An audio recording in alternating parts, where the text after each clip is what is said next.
अस्सलाम वालेकुम वरहमतुल्लाहि वबरकातुहू। रमज़ान शायद आखिरी मौका, शायद यह रमज़ान हमारा आखिरी रमज़ान हो।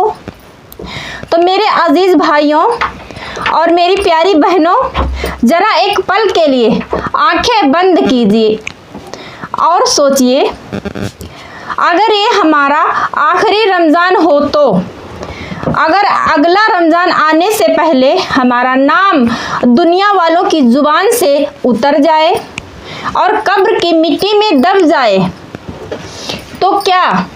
यानी कि अब तक हमने कितनी नमाजें की हैं, कितने रोज़े रखे हैं,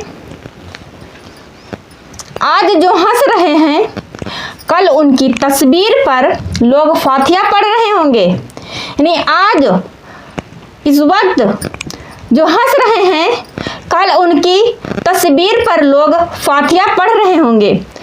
तो जानते हैं कि रमज़ान की सच्चाई क्या है। रमज़ान की सच्चाई कुरान में अल्लाह ताला फरमाते हैं कि रमज़ान वो महीना है जिसमें कुरान नाजिल हुआ इंसानों की हिदायत के लिए। लेकिन सवाल ये है, कितनी बार हमने कुरान को खोला है और कितनी बार सिर्फ मोबाइल को खोला है। तो देखा जाए तो मोबाइल को खोलने वाले आप लोगों को लाखों करोड़ों मिल जाएंगे, लेकिन रमज़ान में कुरान को खोलने वाले या 12 महीनों में कुरान को खोलने वाले चंद लोग ही मिलेंगे।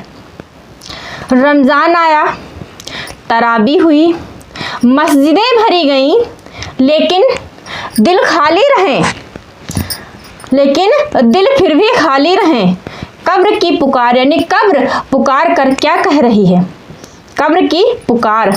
मेरे अजीज़ों, मेरे प्यारे भाइयों और मेरी प्यारी बहनों, एक दिन ऐसा आएगा जब हमें नहलाया जाएगा, सफ़ेद कपड़े में लपेटा जाएगा और कंधों पर उठाकर कब्रिस्तान ले जाया जाएगा। लोग कहेंगे अच्छे इंसान थे, बहुत नेक थे, लेकिन असली सवाल वहाँ होगा जब कब्र में फरिश्ते पूछेंगे, तुम्हारा रब कौन है? तुम्हारा रब कौन है? क्या हमने उस रब को पहचाना या सिर्फ दुनिया को पहचाना? तो रहमत के दरवाजे खुले हैं। यानी रहमत के दरवाजे रमज़ान के महीने में खुले रहते हैं। मोहम्मद सल्लल्लाहु अलैहि वसल्लम ने फरमाया कि जब रमज़ान आता है तो जन्नत के दरवाजे खोल दिए जाते हैं। सोचिए, जन्नत के दरवाजे खुले हैं और हम गुनाह में लगे हैं, शैतान जकड़े हुए गए हैं, यानी शैतान जकड़े गए हैं, फिर हमें कौन रोक रहा है सजदे से? तो चलिए एक सच्ची तौबा करते हैं, यानी एक सच्ची तौबा करते हैं। आज रात जब सब सो जाएं, लाइट बंद कर दीजिए, मोबाइल दूर रख दीजिए और 2 रकात नमाज पढ़कर सिर्फ रो लीजिए। कह दीजिए, या अल्लाह मैं थक गया हूँ या मैं थक गई हूँ, गुनाह करते करते मैं हार गया हूँ या मैं हार गई हूँ अपनी नफ्स से, मगर तेरी रहमत से मायूस नहीं।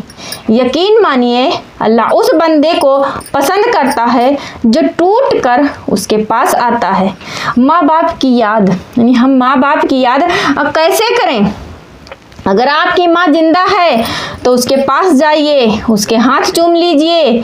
अगर वो इस दुनिया में नहीं है तो उनकी कब्र पर जाकर रो लीजिए, क्योंकि जब माँ चली जाती है तो दुआओं का एक दरवाज़ा बंद हो जाता है। रमज़ान में माँ की दुआ तकदीर बदल देती है। सबे कद्र एक रात पूरी ज़िंदगी बदल देती है। कुरान में बताया गया है कि लैलतुल कद्र 1000 महीनों से बेहतर है, 83 साल से ज़्यादा।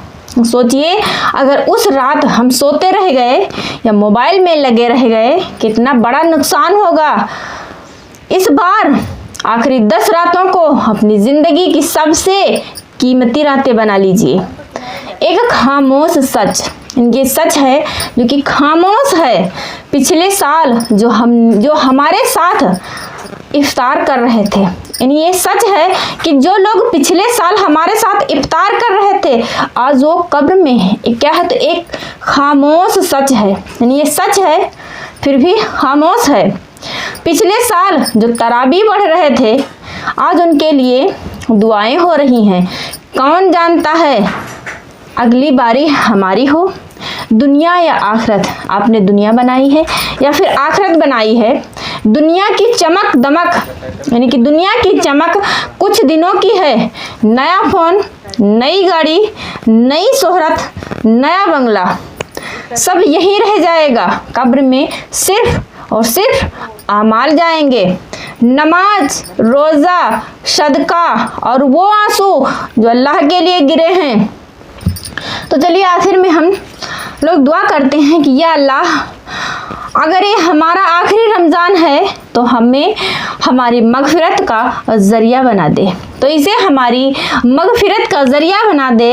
या अल्लाह हमारे गुनाहों को माफ़ कर दे। या अल्लाह हमारे दिलों को साफ़ कर दे। या अल्लाह हमारी औलाद को नेक बना दे। या अल्लाह हमारे माँ बाप की हिफाजत फरमा और जब मौत आए तो ईमान की हालत में आए, और जब मौत आए तो ईमान की हालत में आए। आमीन या रब्बुल आलमीन। वीडियो पसंद आए तो वीडियो को लाइक करिए, कमेंट बॉक्स में माशाअल्लाह ज़रूर लिखिए।